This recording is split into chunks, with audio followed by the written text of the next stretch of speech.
खबर की बेहटा थाना क्षेत्र में बालू लदे ट्रक ने मोटरसाइकिल सवार के बाद डीएसपी की गाड़ी को भी टक्कर मार दी। बाइक सवार की मौत हो गई जबकि डीएसपी बाल बाल बच गए। लेकिन सवाल है कि बालू माफिया इतने बेअंदाज हो गए हैं कि वो पुलिस पर भी हमला करने से बाज नहीं आते हैं। ये रिपोर्ट देखिए फिर खबर तो समझिए।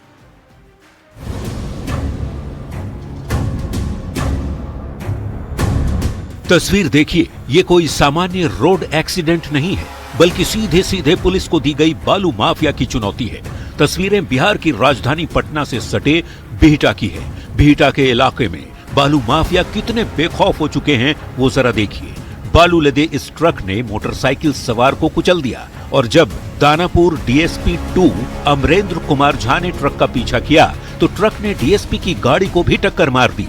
गनीमत रही कि डीएसपी की जान बच गई।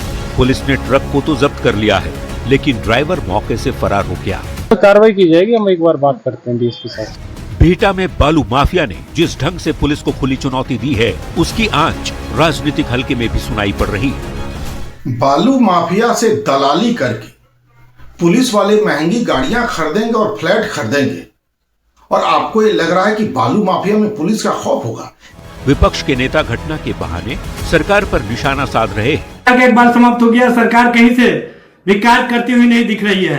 तो सत्ता पक्ष के नेताओं का कहना है कि जिसने भी ऐसी हिमाकत की है उसको उसी की भाषा में जवाब दिया जाएगा। इसलिए ये कुछ लांटेनिया गुंडे कुछ गड़बड़ करने की कोशिश कर रहे हैं, पर लांटेन भी बुझेगी और इन बदमाशों की माफियाओं की लौ भी बुझेगी। बिहार में बालू का अवैध खनन कोई आज की बात नहीं है, लेकिन सरकार की ओर से बार बार ये संदेश दिया जा रहा है कि बिहार में अब माफिया के लिए कोई जगह नहीं है, वो चाहे बालू माफिया हो या शराब माफिया। बावजूद इसके पुलिस की गाड़ी को टक्कर मार देना गंभीर सवाल खड़े कर रहा है। सवाल ये कि क्या बालू माफिया को पुलिस का खौफ नहीं? न्यूज़ 18 के लिए पटना के बिहटा से अमरजीत शर्मा और रवि एस नारायण के साथ ब्यूरो रिपोर्ट। तो आज की ये तस्वीर बताती है कि बिहार में बालू माफिया बेखौफ हैं और इसीलिए ये सवाल कि क्या बालू माफिया को पुलिस का डर नहीं है। अब आप खबर तो समझिए। ये सवाल हम क्यों पूछ रहे हैं वो इस तस्वीर से साफ हो जाएगी और पूरा मामला आप समझेंगे तो आपको समझ आएगा।